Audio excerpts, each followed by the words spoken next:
here with Premier Homes and Investments. We have some other great real estate quick tips just for you.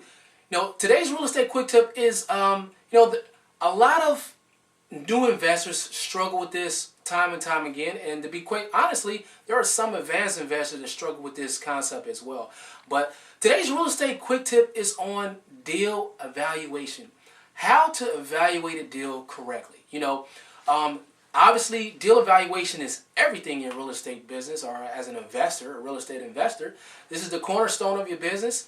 If you don't evaluate the deal can definitely go south on you. It could be rather profit or loss. So evaluating the deal means everything for your profits, for your investment company, your business, etc., etc., etc. So let's go ahead and get into it. One of the things that we do as a company when we evaluate deals, when leads first come to us, we have what is called a seller calling lead sheet. Now, many of you guys out there already have something like this, but it's just a basic tool to get some just basic information from the seller when you're talking and speaking with the seller, okay? Now, I know some of you all may be getting leads from realtors, etc., so you may not need this, but this is from when you're actually talking with a homeowner, etc., etc.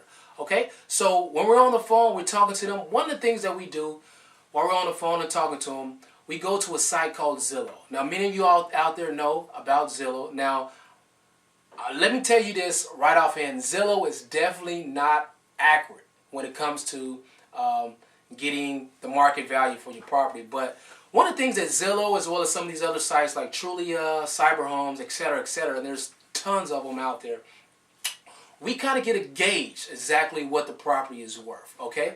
Now, we don't necessarily value the property off of these sites, but we kind of get a rough gauge of exactly what the property is worth. So this is kind of the first stage.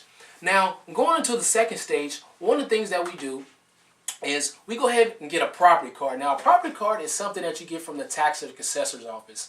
And the property card basically tells information about the property, from how many, the style of the property, how many bedrooms the property has, bathrooms, etc., etc. Sometimes when you're speaking with a seller, the seller may think that they have 4 bedrooms, but in actuality, they really only have 3. So you really kind of want to get that as well, just to kind of make sure, what the seller is telling you is accurate, okay?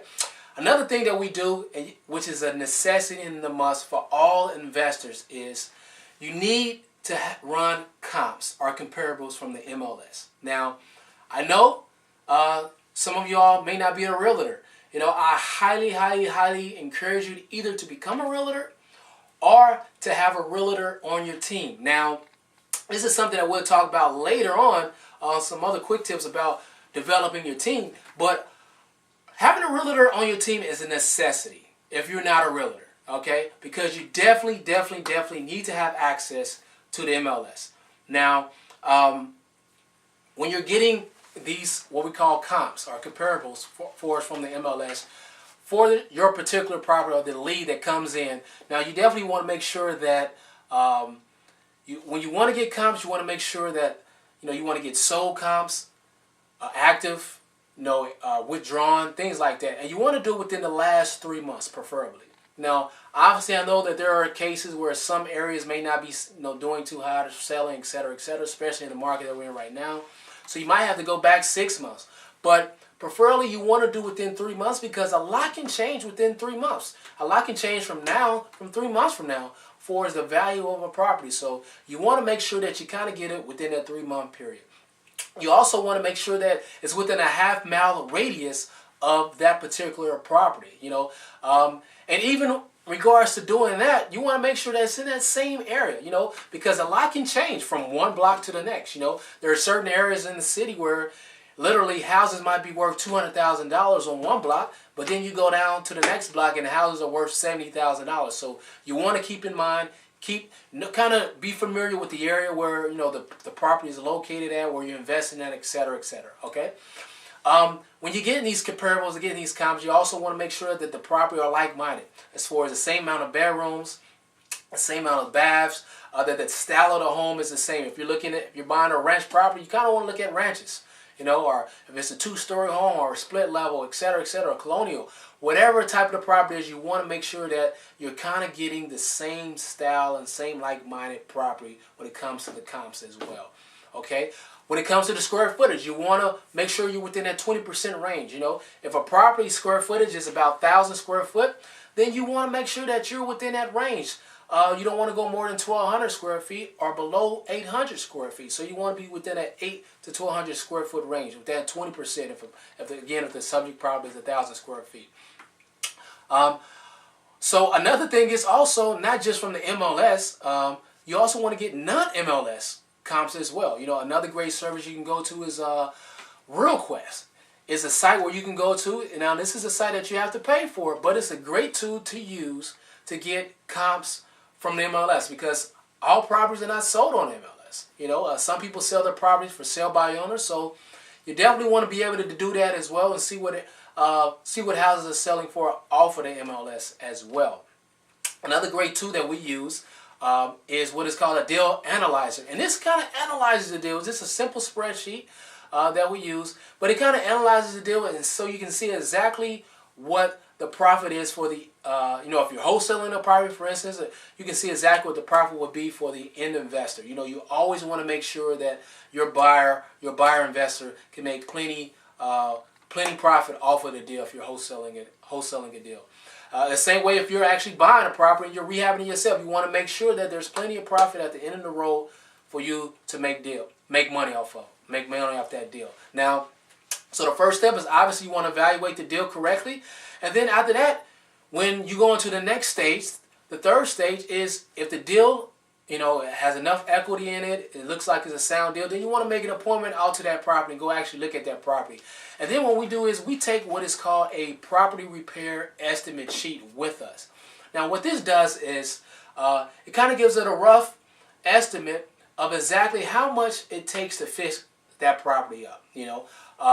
From if the roof needs to be replaced, a whole new furnace needs to be put in there, plumbing, electrical, on down the low. So this gives us a rough estimate of exactly how much needs to be put into the property, so we can guarantee or kind of know exactly what we need to offer and put in the offer, and so we can evaluate that deal properly. I know as a new investor, you may not be familiar with exactly how much it takes to put into a property, to fix up a property. Another great thing to have on your team is a contractor.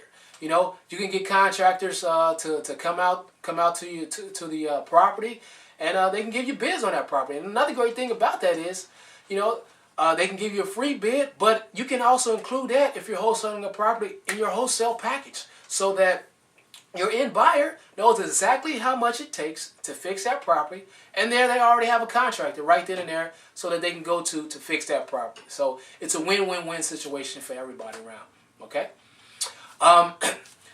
So I hope that we gave some great valuable information for you.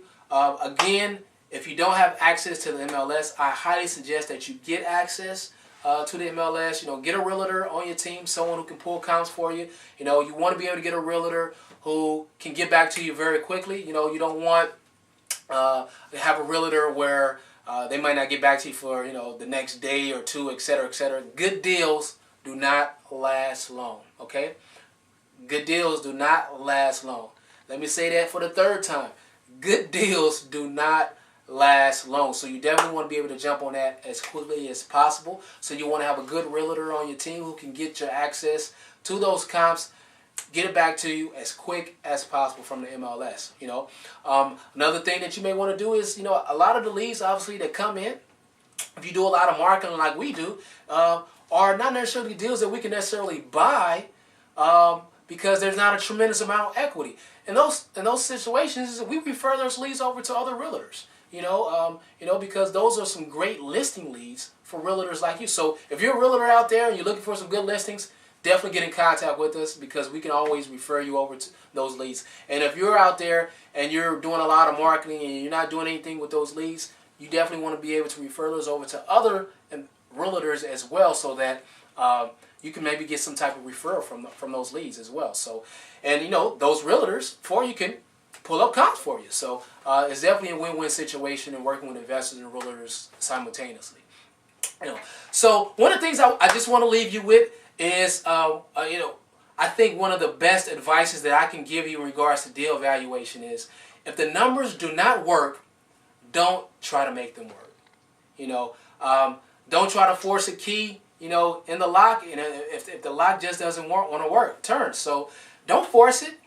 If the numbers don't work, go on to the next deal. There are plenty of deals. There are plenty of leads. There are plenty of property, houses, you name it. There are plenty of them out there. So don't get stuck on this one particular property and trying to make things work, because at the end of the day, it's going to bury you. You're going to go south on that deal. So don't make the numbers work. Always evaluate. Use those systems. Put a system in place in regards to how you evaluate deals. And always do those every time you're looking at a property. So Bilal here again with Premier Homes and Investments. I hope you enjoyed this segment, this real estate quick tip on evaluating deals. And we look forward to talking with you very soon in the very near future. Take care.